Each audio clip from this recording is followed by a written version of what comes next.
Hi, this is Lindsay Schoolcraft, A Cradle of Filth, and you're watching Conversations with Vin and Sori. I'm Vin. I'm Sori. And I'm Misha. All right, man. Thank you so much for taking the time to talk to us, bro. Really, really appreciate it. So right now, let's start like the latest and then go back in time. So what are you guys doing right now as a band? So right now we are taking a year off, working on a new album, taking our time with stuff.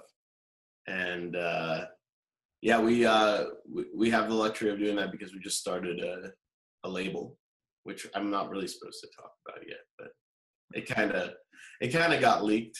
But it does give us the freedom. What I won't do is give you details about it, but it does give us the freedom to work on our own schedule. So that's something that that's basically the focus of this year, at least band wise, is do a new album. Is this a fourth record? I don't know. Fifth? So who's counting? You know. Technically, I mean, we're the working title, of course, is Periphery 4. Right. But because things need to be confusing, it would be our fifth because Juggernaut is our fourth or our third, and maybe our third and fourth. I don't know because it's split into. I'm already failing this interview, so you know.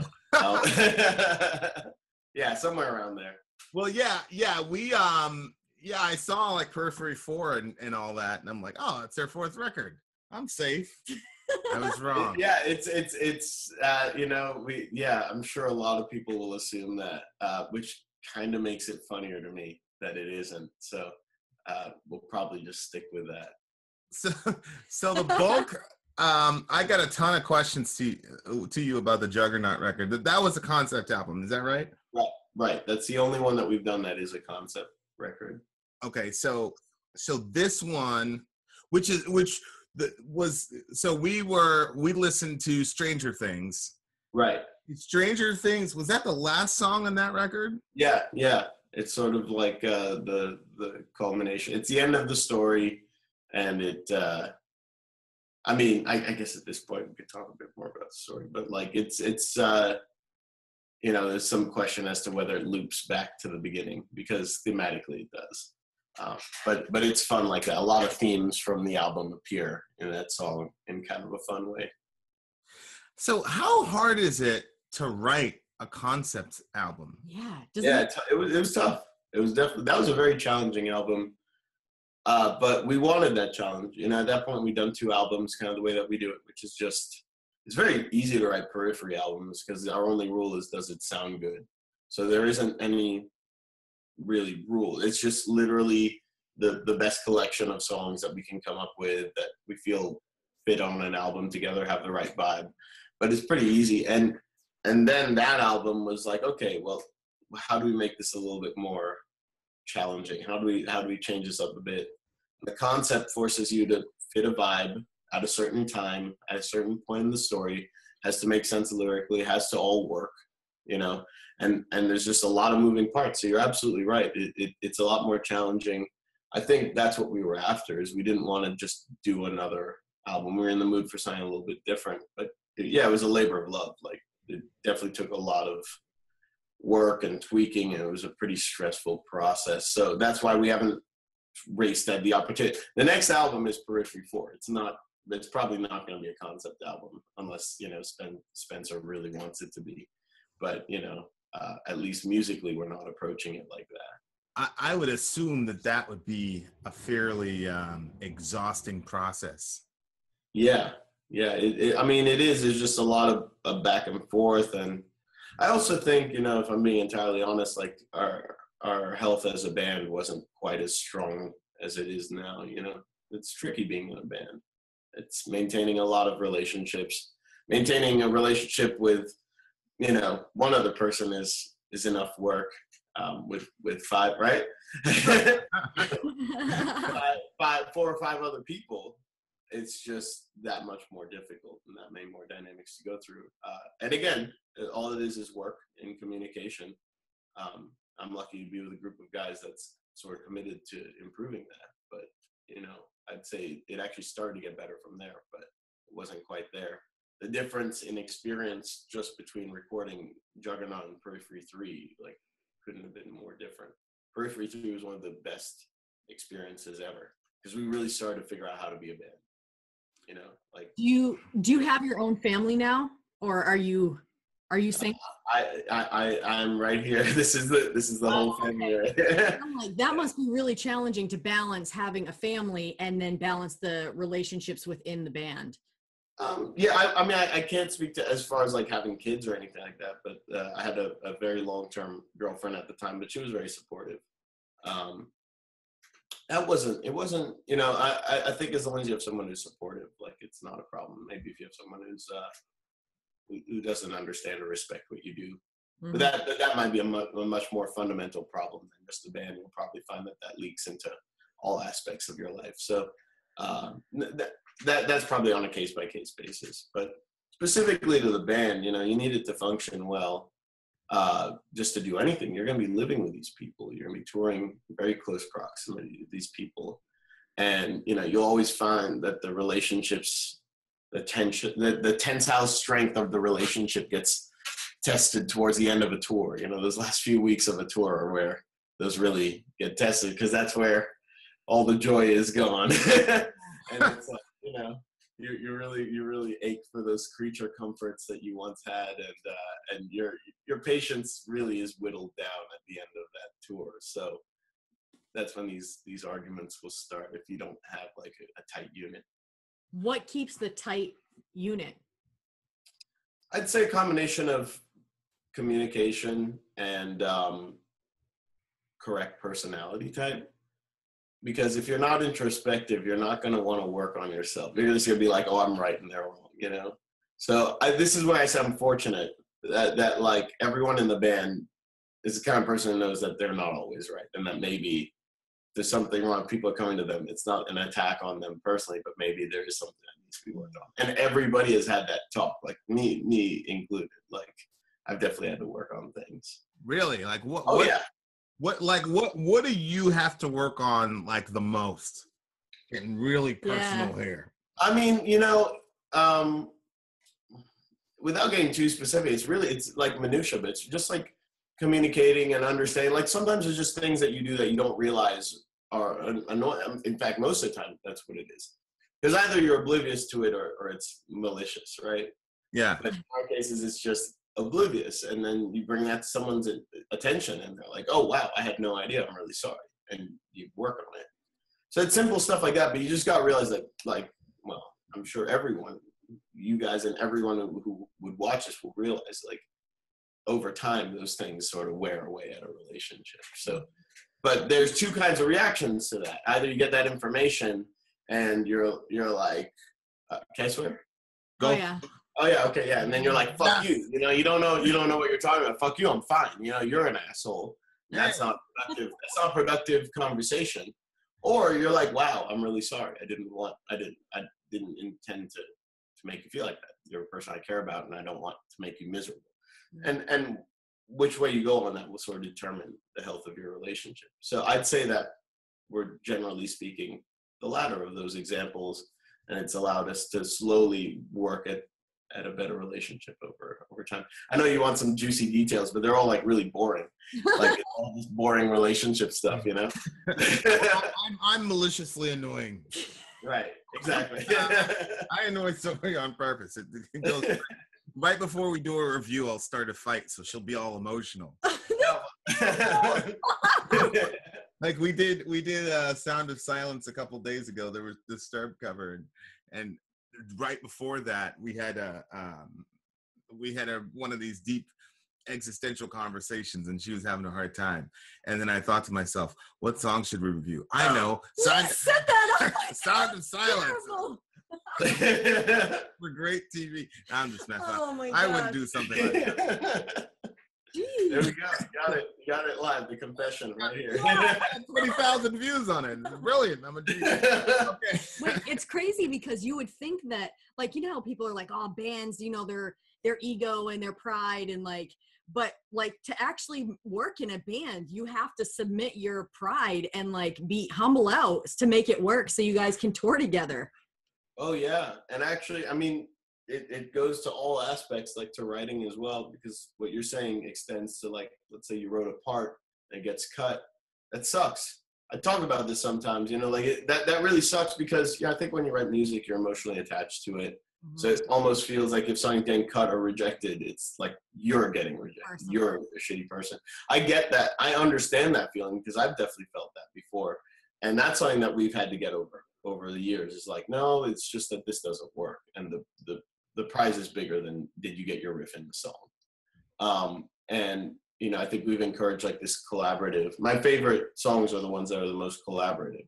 So, you know, I think that's something that we've all had to sort of work at and figure out. And I think our music's been better for it, and we've had a much healthier relationship. But that's not just something that you just say one day, oh, okay, yeah, I'll just not be like that. Because you'll say that, and then in the moment, you'll be like, okay, but this one time, like, I do need my riff. And I'm telling you guys, that's what we talked about. Yeah, so it's tough. It takes time. It really does take time. But How do you get past it? You just talk about, like, think about the bigger picture? Yeah, and I think, again, this is where I say, like, the personality types probably play a big role. Because some people will sort of take that information and work on it. Some people will just say what you want to hear, but will just act the same way. So, Has there ever been a time when, like, you cut a riff or cut a vocal, whatever, and then you look back and like, damn it, that we actually should have had that in there? That's a good question. I don't know. If I do, I don't remember because I don't really dwell on that stuff. To me, like, putting the music out is just kind of, that's almost like, it's part of the process. Like, once the music's out, I don't really listen to it very much. Whoa, that's interesting. Yeah, I enjoy writing the music, and because I'm very involved with, like, you know, producing and mixing and all that, like, I hear it way too much towards the end of an album. By the time an album's done, I am so sick of this album.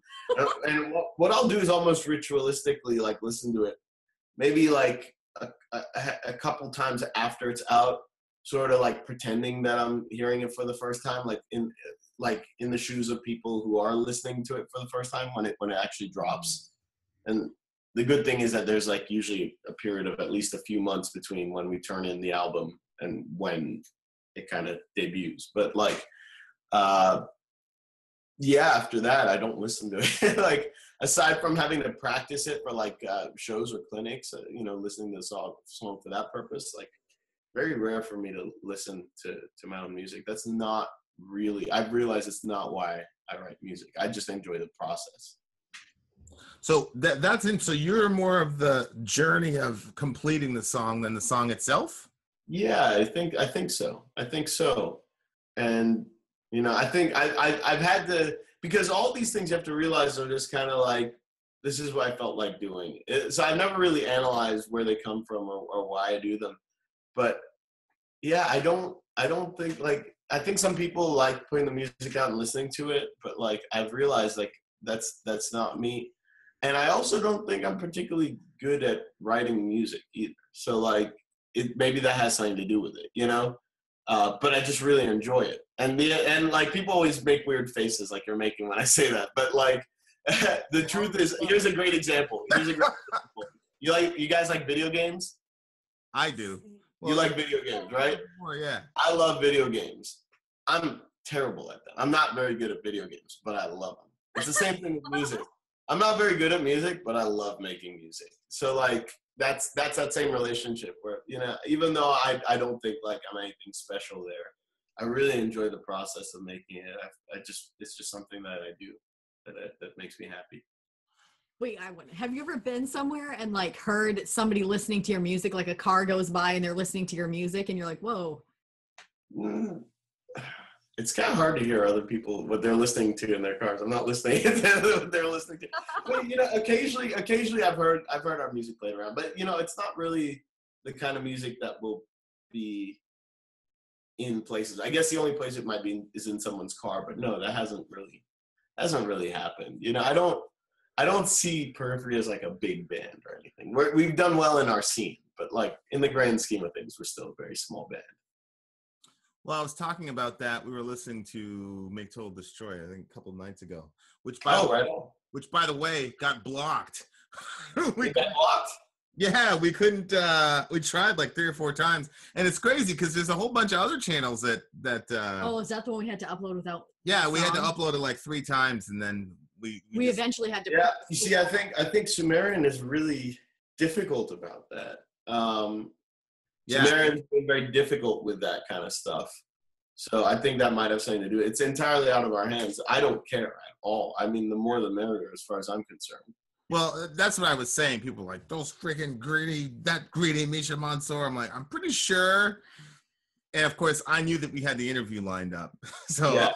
I'm pretty sure that he would be fine with us. Well, it's weird because Stranger Things went out fine without a hitch. Yeah, I think it's just like there's probably a group of people who go around and look for stuff, and whatever they find, they'll flag. And you just got unlucky with that one. So it's like luck of the draw. But I mean, if you think about it, it doesn't really make sense because, obviously, like, anyone can stream it off of Spotify, but what it is that they don't get that stream, or YouTube doesn't have, you're not getting those 0.05 cents directed to the right person, and that's what they take very personally. Right. And it's such an insignificant amount of money. That's why I don't care, but they obviously do. Yeah. Well, what do you think of this whole phenomena of reaction channels?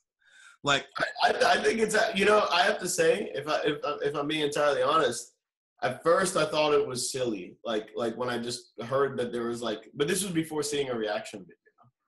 I thought it was really silly because I was like, what? I'm just gonna watch someone watching something. But then I saw a few things, especially when there were things I cared about. Then I was like, oh, I get why this is a thing. Like, this is actually really cool. And I realized I don't really get to see that. I don't get to see people who are completely outside of that realm of music. And it's kind of interesting because maybe I just don't have that relationship with music, but I wouldn't put myself through listening to styles of music that I'm not really exposed to, especially not in front of a camera, So like, in a way, it's kind of voyeuristic. I like it. Like, yeah, it really is. But it's one of those things I didn't know that I wanted to see, I guess, is the way to put it. And if you describe it, it sounds silly, but then, especially if it's something that you personally have some sort of interest in, then it takes on an interesting form because you're sort of comparing their reaction to how you feel about it. And especially when it's a positive one, then it's like you feel feelings, and that's pretty sick. Well, it's interesting because like we're gonna record something and upload it to our group, and we're gonna pick somebody to review it, like doing a video on it. And I even now I'm like, I don't know if I want to do that. Like, let's put my art out there. Like, I'm talking about real personal shit, and then I'm gonna have somebody be like, "Oh, I didn't like that. I didn't like that. I didn't like how her vocals went here and it's off key." I'm like, "Who are you? Show me some of the art you've done." Like, have you ever felt like, who are these people to judge like my art? Like, are you kidding? I mean, we are in the comment generation, and everyone's got an opinion. Yeah, I mean, I torture myself with bad comments all the time. There's probably something wrong with me. There's probably a lot of things wrong with me, but at the same time, not everyone's gonna like. I mean, there's not anything that everyone likes. Like if there's anything that YouTube has taught me is that no matter how good, wholesome, great, and awesome anything is, there will be people who dislike it. Oh, Yeah. And who will waste no time telling you exactly how they feel about it.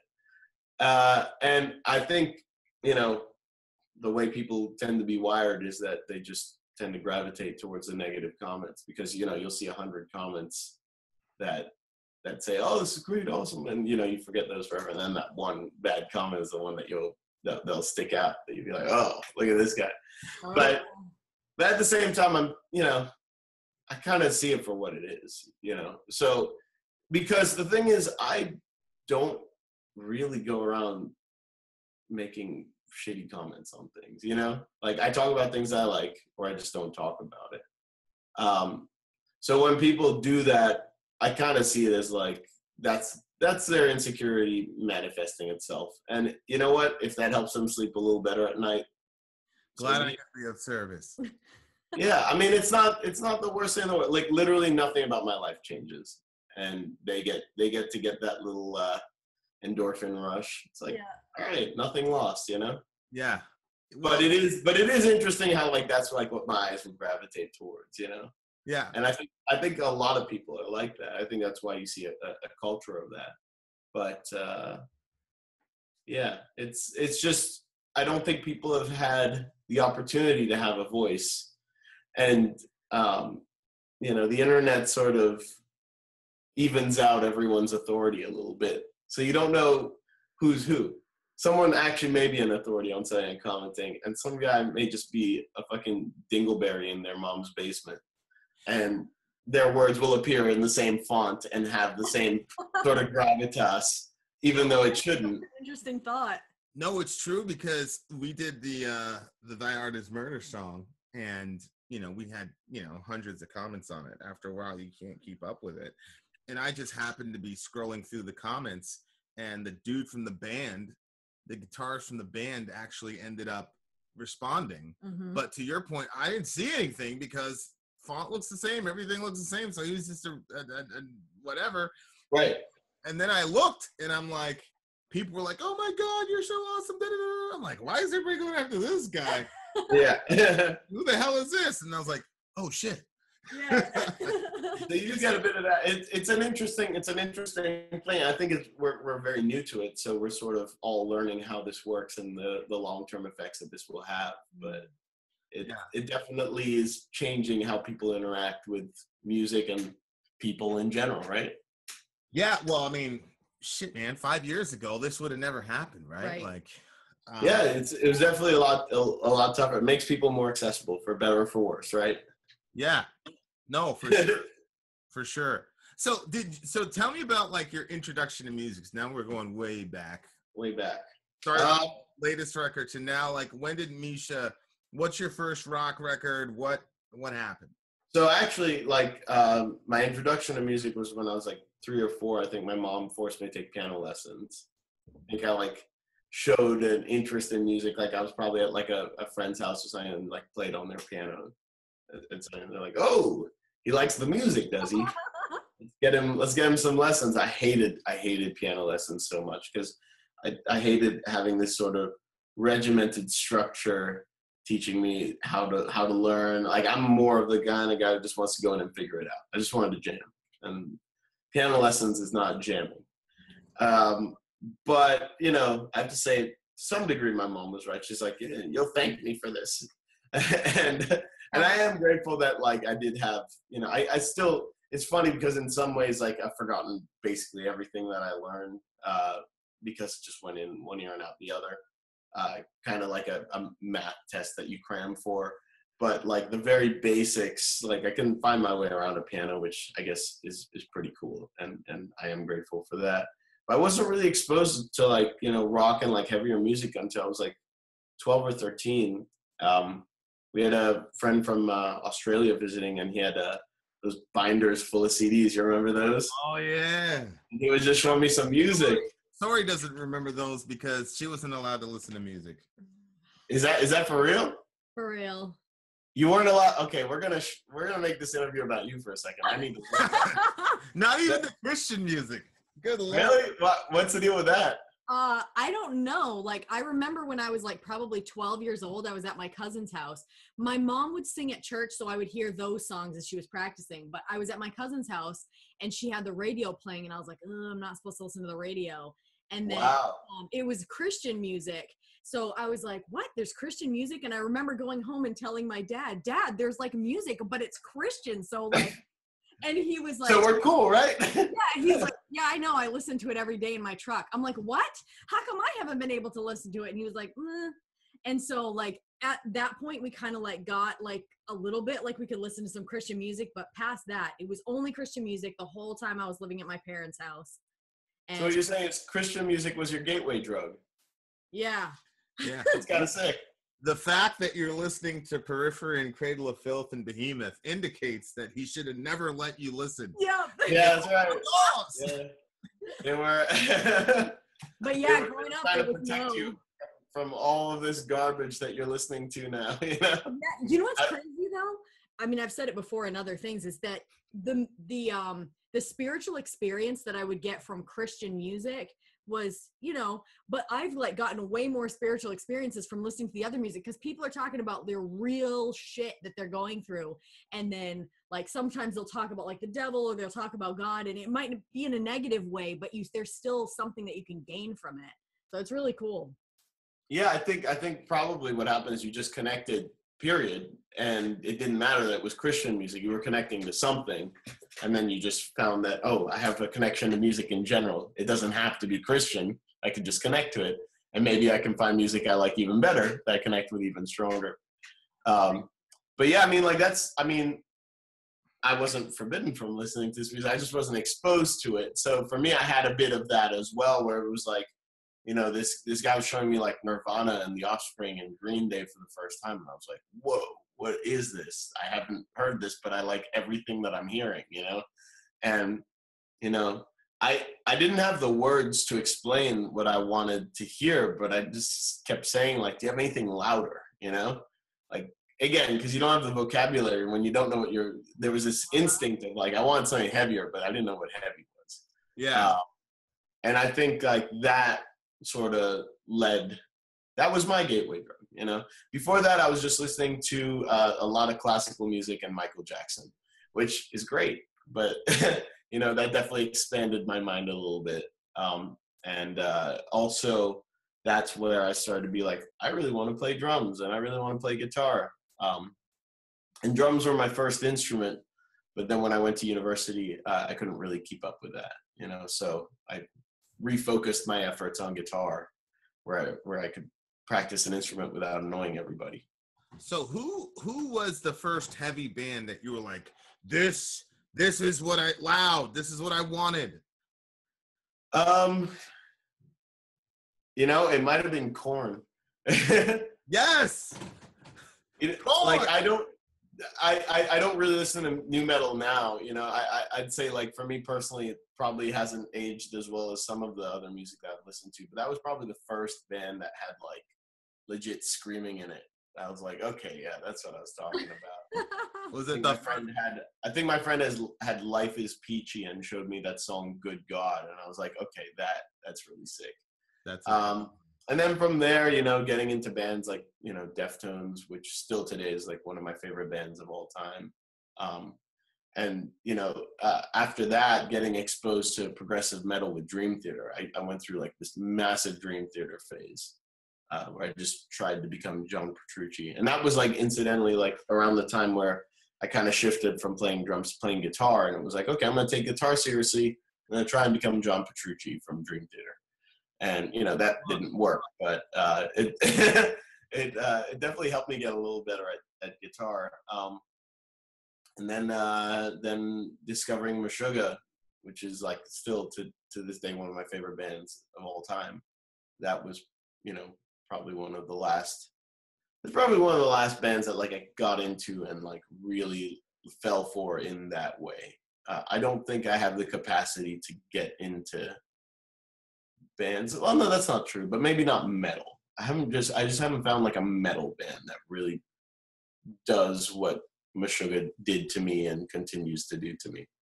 So that was a very special band for me. Have you been able to tour with them yet? No, we've never. We played the odd show with them. You know, I don't know if they really want to tour with us.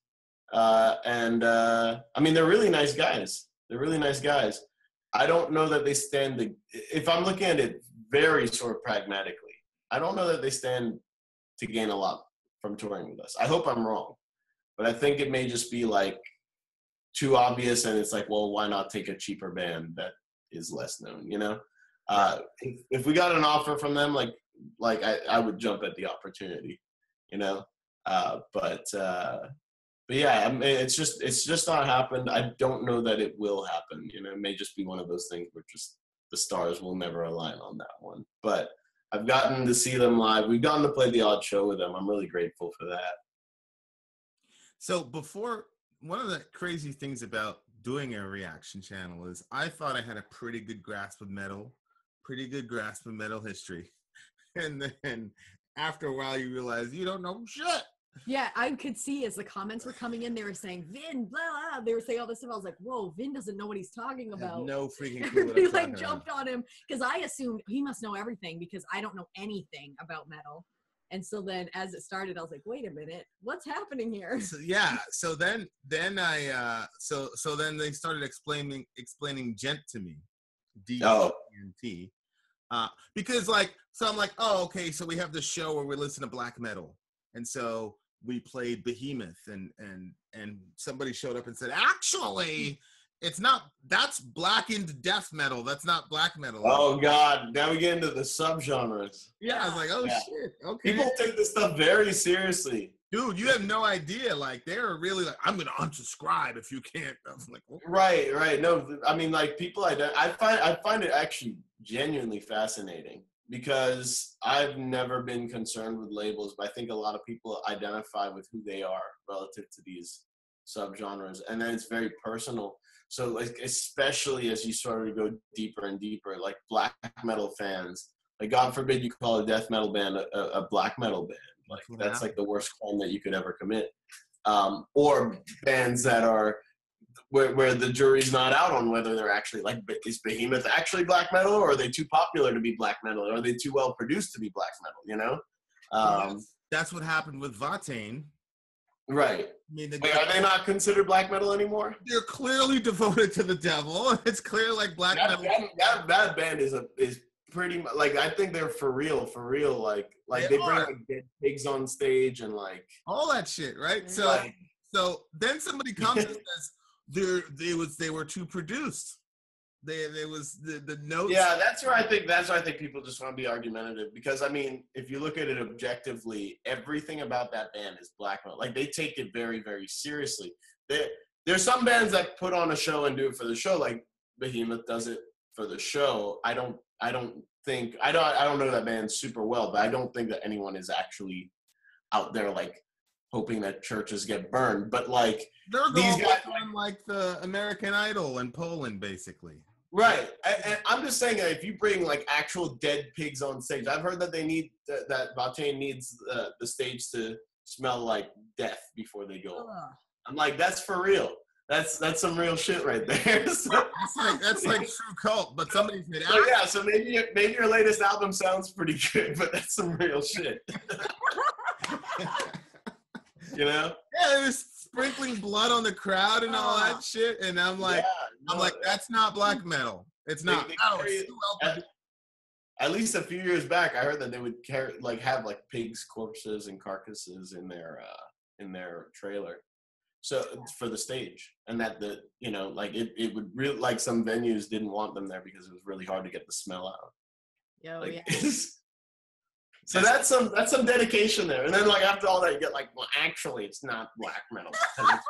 It's like actually, yeah, that's gonna be the next shirt. Somebody with their finger up like this. Yeah. No, they really weren't. I called her. I said, "Babe, look at this. Look, Vatane isn't black metal either. What the hell is black metal?" But here's the thing: is people do take these subgenres very seriously, and we don't. And I think that also, so gent is made up. Gent is made up, and at first, I didn't invent it. As far as I know, that's someone from Meshuggah invented that term to describe what their guitar tone sounds like when they palm mute. And I was on a forum. I was on the Meshuggah forum, and it was something going around that was kind of tongue-in-cheek. And I was using that word when I upload clips, like new genty clip. But it was all tongue-in-cheek. But then I guess it sort of became appropriated to like, oh, maybe that's the style of music that I'm playing.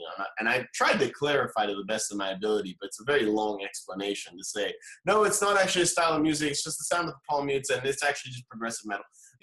And nobody wants to hear it. It's not as catchy as just like, no, that's gent, Yeah. And the internet won on that one. So well, there seems to be in the metal community an ever increasing need for some form of elitism.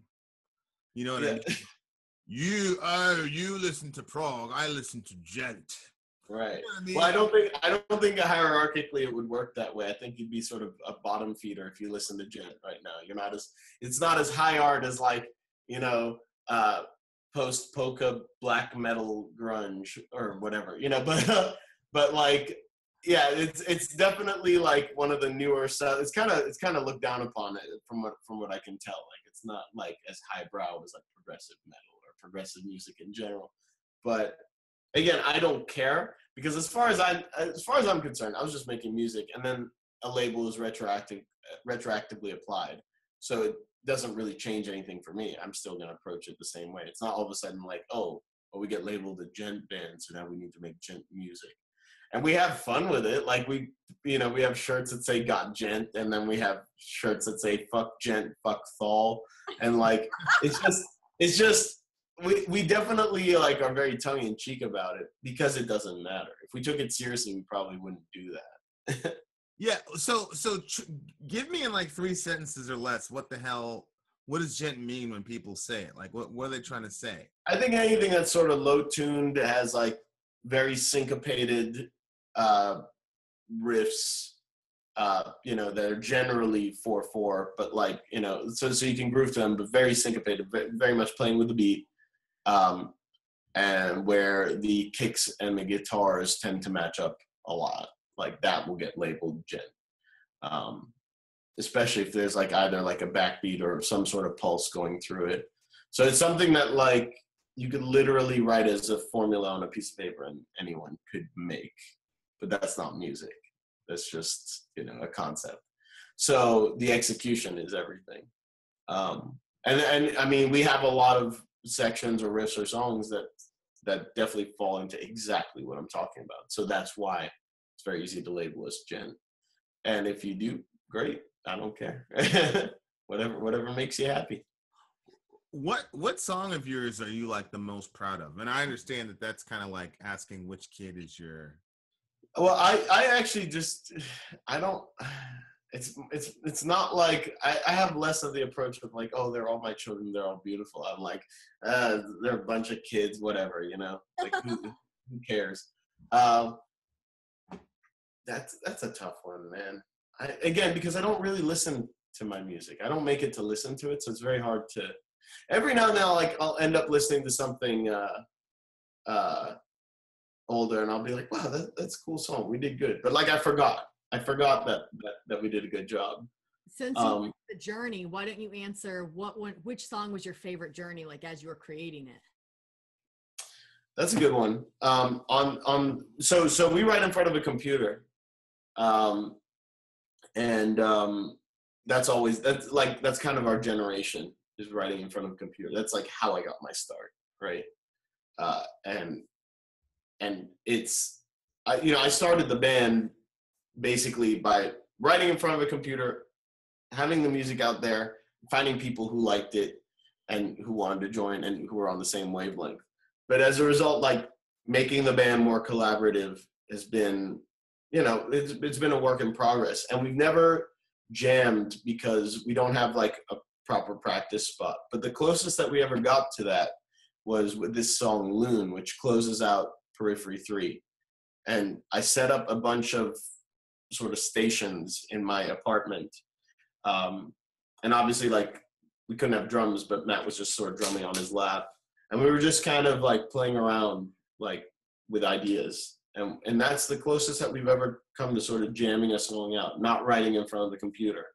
And that was a really special experience. And what we did was just sort of like have a few sections. We spent some time jamming on some sections, working them out, and then filmed them or remembered them. And then we went into my computer in my studio and sort of put everything down after the fact. And that song came out really special. It's also probably one of my favorite experiences live. It's not a particularly technical song or like a difficult song to play, but there's something about that song. There's an X factor to it live, especially where, I'll get chills sometimes, like because the crowd's singing along. It's like, and I don't get that from our songs, that was a very unique thing. So I don't know exactly what exactly right I wish I knew so I could recreate it. And the process was very, very different. So that was probably the most interesting and really fun way to put a song together. And it's very different from anything that we've done up until that point. Yeah, I was watching a Korn video around 2006, and they were closing the show with Blind, and he said something like, "This is a song that started everything," or whatever, and like I thought to myself, like, this is a 20-year-old song that he must have played literally thousands of times. But it seemed like that was I don't know what the story is, like where they were when they came up with that particular song, but it must be a surreal experience to know that, okay, we were in a living room and he's patting on a table because he can't drum, and now here's this like full-fledged song that now a crowd of people is singing. What's it like? Yeah.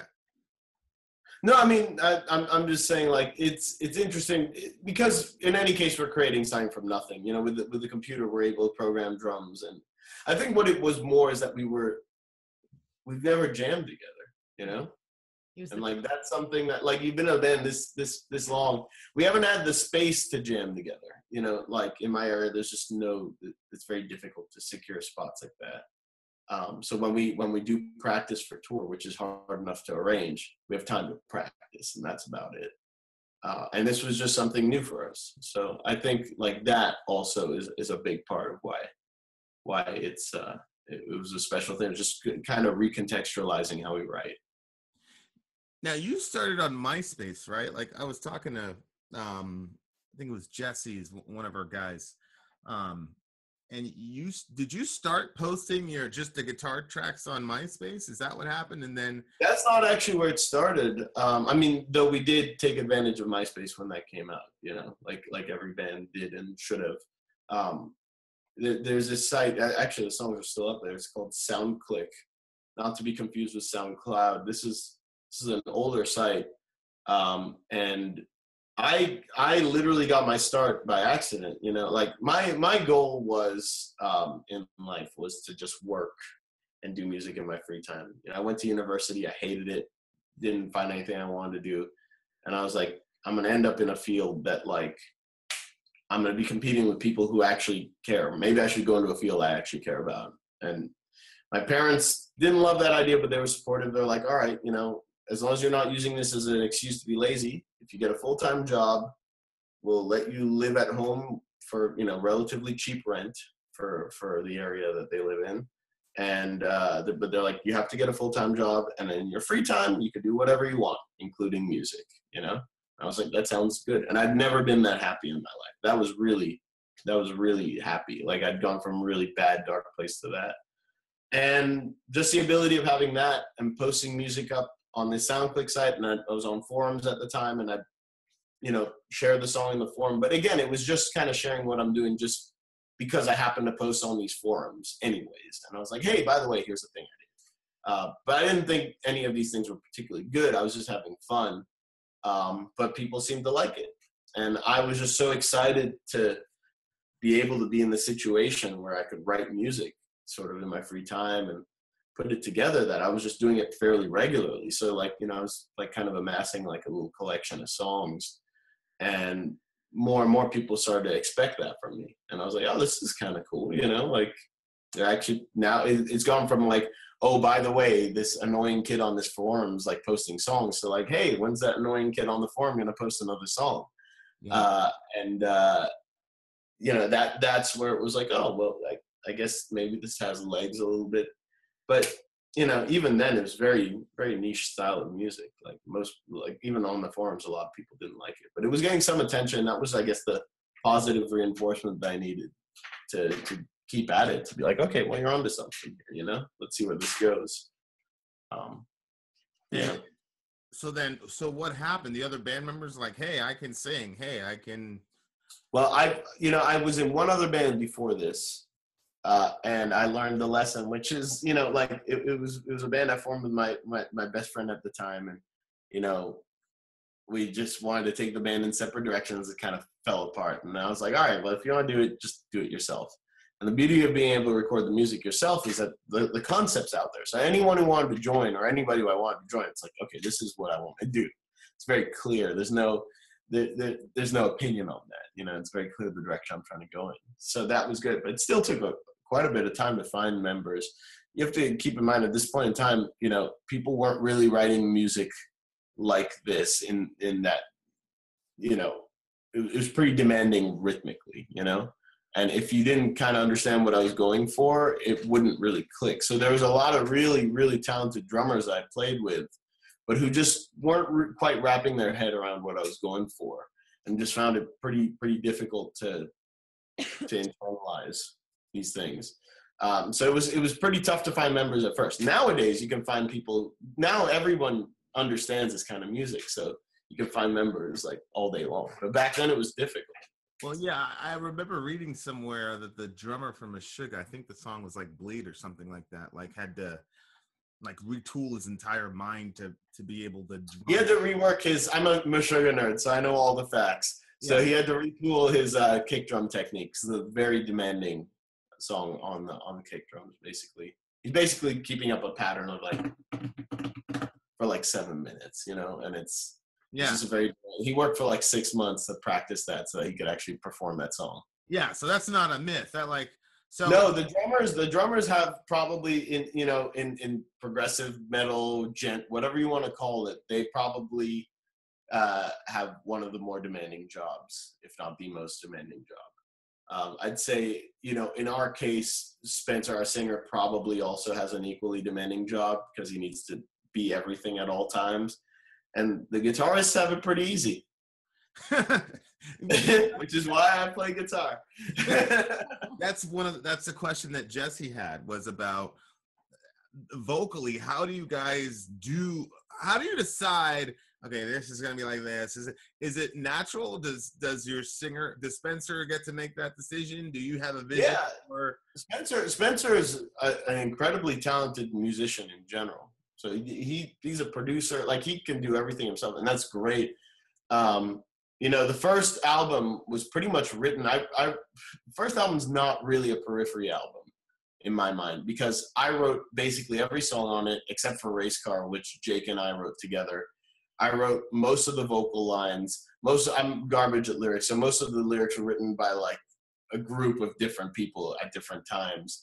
And Spencer came in like literally weeks before he had to record the final vocal takes and sing basically other people's parts. And I had written a lot of these vocal lines, and I'm not a vocalist, so a lot of these vocal lines were just very unintuitive for a vocalist, and they're just not things that vocalists would say. I remember him saying this constantly. He's like, yeah, I just wouldn't do that, you know?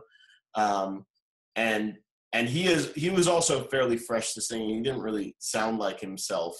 And it wasn't until Periphery 2 where it was like the first time that he actually got a chance to compose over like his own parts over songs. And that's where we started becoming a more collaborative band.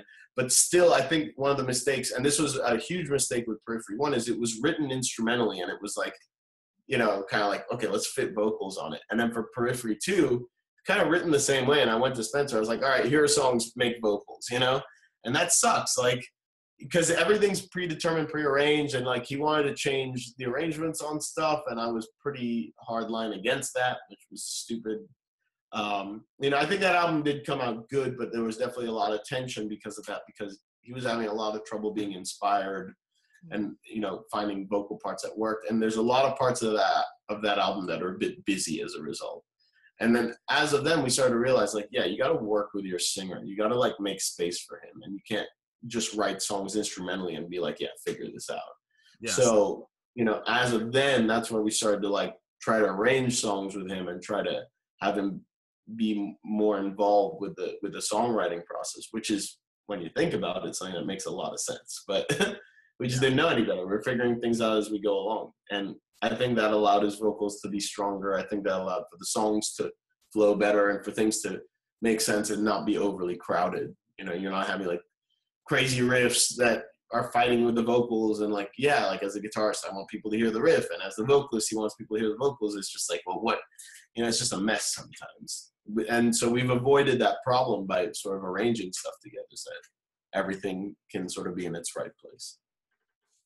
Awesome, man. You've been really, really generous with your time, man. I appreciate it. This was like, it was a tweet. I know. I direct messaged him. Yeah. What made you decide to do this with us? I don't know. Should I regret it? I don't know. You gave away the secret. That's my one weakness is if you direct message tweet me, I have to do it. No, I mean honestly, it's just because I have some downtime, which is kind of nice. As I said, like we have this year off. I'm keeping pretty busy, but it does mean that I have like nice little pockets of downtime. And I was like, might as well, right? Yeah, you guys can't hurt. Guys. Can't hurt. So yeah. So what else do you want to accomplish, like to as a musician or as even the sort of the leader and the director of where the band is going? What do you want? See, I'm not. I have to be very clear about that. I'm not the leader or director of the band. Oh, okay. Maybe that's what I want to accomplish is that to make people understand that I'm not the leader. I can get fired. I can get fired from the band. I have no special power in the band. And that's backfired on me many times because there's been many times where I would have loved to put my foot down and be like, no, I want it this way. But I got outvoted, it's advice we got early on, which is keep things democratic. Because, especially when I did the first album, I did everything. I wrote it, mixed it, mastered, did everything. So even members in the band were like, well, if you want to get paid more, it makes sense. And it was something we were considering. And we got advice, really good advice. Don't do that. Either you do that and you pay your band members really well, or everyone gets a fair share and puts in the work and is incentivized to work. So I'm not the leader of the band. I think that's a perception I'd like very much to shake in time, hopefully. Well, good. But, well, that's what we'll title it. Misha, the non-leader of Misha's just another boring member of Periphery. Yep. That's a that's a way to put it. I don't know. To answer your question for real though, like I don't really know. I'm just seeing where this ride goes. It's not gonna last forever. And I'm just gonna enjoy it while it does, make the most of it. Knock on wood. If I could chip into the video game industry and like compose a bit more for video games, I would love that. But that's very, very tough. It's very, very. It's just as hard, if not harder, to break into that than it is into the music industry. So it's a really battle for a brand new day. But like, that's if we're talking about things that I wish, well, yeah, that's something that I wish I could do. What's your favorite video game? Like, what would be your dream job to compose for a video game? Compose for like the Final Fantasy series or like any sort of RPG, anything where the music is very like kind of a big focal point. Or if the Doom guys want to give me a shot at it, I'll do that too. But anything where the music gets to sort of be a bit more adventurous and upfront rather than a background thing, I'd love to write for that. Yeah, that is interesting because there's some games where the music is like almost the center stage, and then there's other ones where it's kind of. And some of those video games, like Final Fantasy VII to this day, and Final Fantasy VII, 8, 10, and Tactics, all are probably like bigger musical influences than people realize on Periphery. Like there's moments where I could just be like, yeah, that's just lifted. Yeah. Yeah. So like that stuff it's huge inspiration. Yeah. Yeah. Awesome, man. Misha Mansour, Periphery. Thank you so much, my man. I appreciate you. Thanks. I appreciate it as well. Okay, so we usually, what is it? So when we end, he's going to say Vin out. I'm going to say Sori out. And then you say Misha out. And then throw up some hand symbol, whatever you want to do. What did Aaron Rod do yesterday? He said, I'm gone or something like that? Yeah, but you had just gotten done calling him Satan or something. He's like, you can say Satan out or something like that. And the guy was like, there was like this hesitation. I'm like, man. Aaron Rod, do you know who he is? Who? Aaron Rod, I think his name is. Anyway, like he's like a big time famous atheist. He's like the leader of the atheists, American atheist something. There's 2 directors, right? So one director has 4 states and Aaron has the rest of them. So he's like responsible for like 46 states of chapters of American Atheist or whatever. Oh, wow. Yeah. Wow. Yeah. So, you want him to say Satan out? I said, you can say whatever you want. I just threw it out there like Satan out. We had this. But he was like, he like had this hesitation, and then after You that. should have said flying spaghetti monster. That's what they believe in. Yeah, that's the big one, is the flying spaghetti monster. But Yeah. that was an interesting chat. Good Lord. Yeah. All right. Well, I'll probably stick to Misha out. I should have said flying spaghetti monster. Next time I have him on, I'm going to do that. Oh my gosh. All right. All right. Then out. Sori out. Misha out.